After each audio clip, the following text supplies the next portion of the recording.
तो hello friends. तो friends, अगर मैं कहूँ शब्दों का सही चयन और क्रम ही वाक्य को अर्थपूर्ण बनाता है।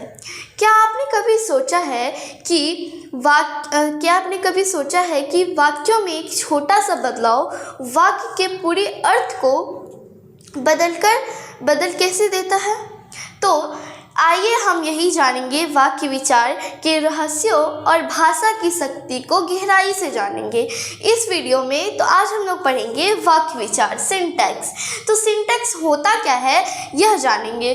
तो सिंटैक्स दो या दो से अधिक सार्थक शब्दों के समूह को, सार्थक शब्द क्या होता है ये हम सभी जानते हैं। सार्थक शब्द जो हमें कोई शब्द का पूरी तरह से मतलब उसका अर्थ बनाता हो, इसका अर्थ निकालता हो, हम उसे सार्थक शब्द कहते हैं।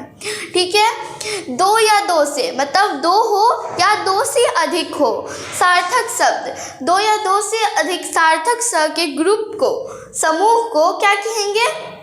वाक्य कहेंगे, सिंटैक्स कहेंगे। जानिए कि गाय पालतू पशु है, तो आप यहाँ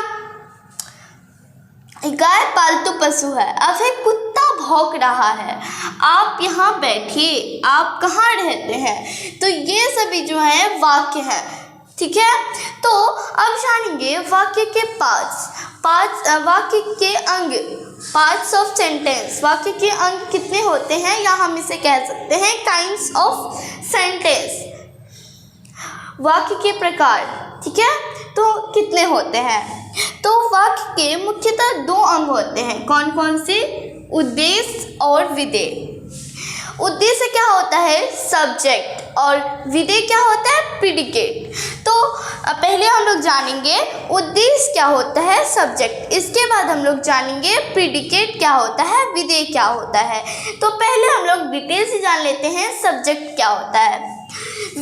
उद्देश्य वाक्य में जिसके विषय में जो कुछ कहा जाता है या जिसका वर्णन किया जाता है हम उसे उद्देश्य कहते हैं, सब्जेक्ट कहते हैं। अब देखिए, वाक्य में कोई वाक्य है, सेंटेंस है, और उसमें जिस विषय में जो कुछ बात किया जाता है या जिसका वर्णन किया जाता है। ठीक है, जैसे गाय काली है, तो यहाँ पे किसका बात हो रहा है? गाय का। तो ये हमारा क्या हो जाएगा? सब्जेक्ट। तो यही हमें समझने का ज़रूरत है क्या कि वाक्य में जिसके विषय में जो कुछ कहा जाता है, और वाक्य जो कोई है उसमें जिसके बारे में कहा जाता है या बोला जाता है हम उसे क्या कहते हैं? सब्जेक्ट कहते हैं। अब है विधेय प्रीडिकेट। वाक्य में उद्देश्य के विषय में जो कुछ कहा जाता है उसे क्या कहते हैं? विधेय। अब देखिए, हमने समझा कि सब्जेक्ट वाक्य के विषय में जो कुछ कहा जाता है हम उसे सब्जेक्ट कहते हैं और उद्देश्य कहते हैं।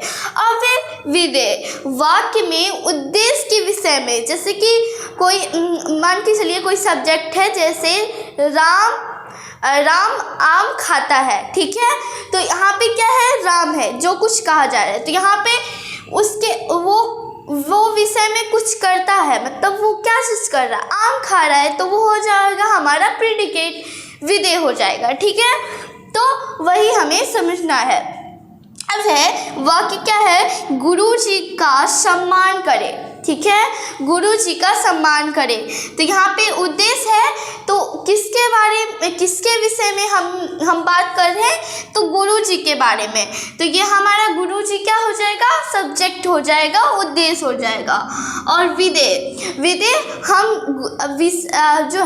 हम उद्देश्य के किस विषय में बात कर रहे हैं, मतलब उद्देश्य के विषय में जो कुछ भी। तो हम ऐसे भी समझ सकते हैं कि सब्जेक्ट गुरु जी का सम्मान करें। तो यहाँ पे सब्जेक्ट गुरु जी का है, और इसके बाद जो भी सेंटेंस बचा वो हमारा क्या हो जाएगा? विधेय प्रीडिकेट हो जाएगा। अब फिर राम ने रावण को मारा, तो यहाँ पे राम ने किसके बारे में बात हो रही है? राम के बारे में, तो यहाँ पे राम ने हो जाएगा उद्देश्य, और जो बचा रावण को मारा तो ये हमारा हो जाएगा विदेह। ठीक है, अब है दादी आज बीमार है, तो यहाँ पे किसके बारे में बात हो रही है? दादी के बारे में। तो यहाँ पे दादी जो हो जाएगी ये हमारा सब्जेक्ट हो जाएगा, और इसके बाद जो बचा वो हमारा विदेह प्रिडिकेट हो जाएगा, आज बीमार है, तो ये हमारा हो जाएगा। अब हम लोग आगे चलते हैं। अब हम लोग जानेंगे पदक्रम। ठीक है, पदक्रम क्या होता है? वाक्यों का सही अर्थ ग्रहण करने हेतु प्रयुक्त शब्दों को एक निश्चित क्रम में रखने की प्रक्रिया पदक्रम कहलाती है। और देखिए, वाक्यों का सही सेंटेंस का सही क्रम में अर्थ ग्रहण करने हेतु प्रयुक्त शब्दों को सही क्रम में रखने की प्रक्रिया, मतलब जो अर्थ ग्रहण कर लेती है, वाक्यों को सही अर्थ ग्रहण करने हेतु जो प्रयुक्त होता है, हेतु प्रयुक्त शब्दों को जब सही क्रम में लिखा जाता है या रखा जाता है, हम उसे क्या कहते हैं? पदक्रम कहते हैं। यदि पद निश्चित क्रम में नहीं है तो वह कथ्य कुछ का कुछ अर्थ देने लगेगा। ठीक है, जब वो पद जो है, कोई वाक्य मतलब वो पद, तो वो जब निश्चित क्रम में नहीं रहेगा, सही क्रम में नहीं रहेगा, तो वो कुछ का कुछ अर्थ देने लगेगा, जैसे कि जिसका कुछ अर्थ होगा वो दूसरा अर्थ दे देगा। ठीक है, तो ये होगा, जैसे अजय निवृत्त हो प्रायश्चित से गया था। ठीक है, तो सही पदक्रम क्या हो जाएगा? अजय प्रायश्चित से निवृत्त हो गया था। ठीक है, तो ये हमारा, अब यहाँ पे देखिए कि इसका जो सही पदक्रम है, इसको जब हम सही क्रम में लगाएं, निश्चित क्रम में लगाएं, तो ये सही जो है सही उसका देने लगा, सही अर्थ देने लगा। अब देखिए, अब इसी को हम अजय निवृत्त हो प्रायश्चित से हो गए, यहाँ पे कुछ का कुछ अर्थ देने लगा है, तो ये हमारा पदक्रम हो जाएगा। अब है वाक्य के भेद। काइंड्स ऑफ सेंटेंस क्या होता है? काइंड्स ऑफ सेंटेंस होते हैं रचना के आधार पर, अर्थ के आधार पर, रचना के आधार पर, ऑन द बेसिस ऑफ क्या कंस्ट्रक्शन। तो रचना के आधार पर क्या होते हैं? सरल वाक्य, सिंपल सेंटेंस। तो पहले हम लोग सरल वाक्य पढ़ेंगे, सिंपल सेंटेंस क्या होता है। अब जिस वाक्य में एक उद्देश्य और एक ही क्रिया होती है उसे हम सरल वाक्य कहते हैं। अब देखिए, जिस सिंपल सेंटेंस में जिस वाक्य में एक ही सब्जेक्ट हो और एक ही वर्ब हो, तो हम उसे क्या कहेंगे? सिंपल सेंटेंस कहेंगे, सरल वाक्य कहेंगे। अब देखिए, यहाँ पे बच्चा रो रहा है। ठीक है, बच्चा रो रहा है, तो यहाँ पे क्या है? एक ही सब्जेक्ट है और एक ही वर्ब है, एक ही कार्य हो रहा है। ठीक है, क्रिया हो रहा है। अब देखिए, जैसे गाय घास खाती है, तो यहाँ पे एक ही सब्जेक्ट है और एक ही वर्ब है। ठीक है, अभिनव हॉकी खेल रहा है, मोहन गाना गा रहा है, सीता सो रही है। तो ये सभी जो है सिंपल सेंटेंस है। और एक होते हैं कंपाउंड सेंटेंस और मिक्स सेंटेंस, तो वो सब हम आगे भी जानेंगे। चलिए, हाँ, तो फ्रेंड्स अब हम लोग पढ़ेंगे संयुक्त वाक्य, कंपाउंड सेंटेंस। कंपाउंड सेंटेंस क्या होता है? जिस वाक्य में दो या दो से अधिक उपवाक्य स्वतंत्र रूप से समुच्चय बोधक द्वारा जुड़े रहते हैं तथा एक दूसरे पर आश्रित नहीं होते, वे संयुक्त वाक्य कहलाते हैं। और इसमें क्या है? दो या दो से अधिक उपवाक्य, दो या दो से ज़्यादा उपवाक्य हो और वो स्वतंत्र रूप से समुच्चय बोधक द्वारा, तो यहाँ पे स्वतंत्र रूप से क्या?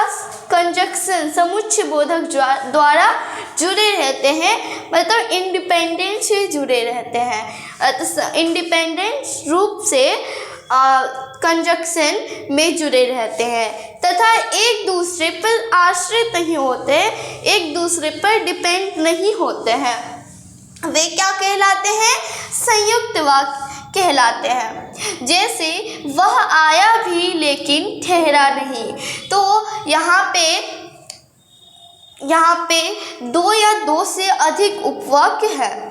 प्रिया ने लेख लिखा और मम्मी को दिखाया।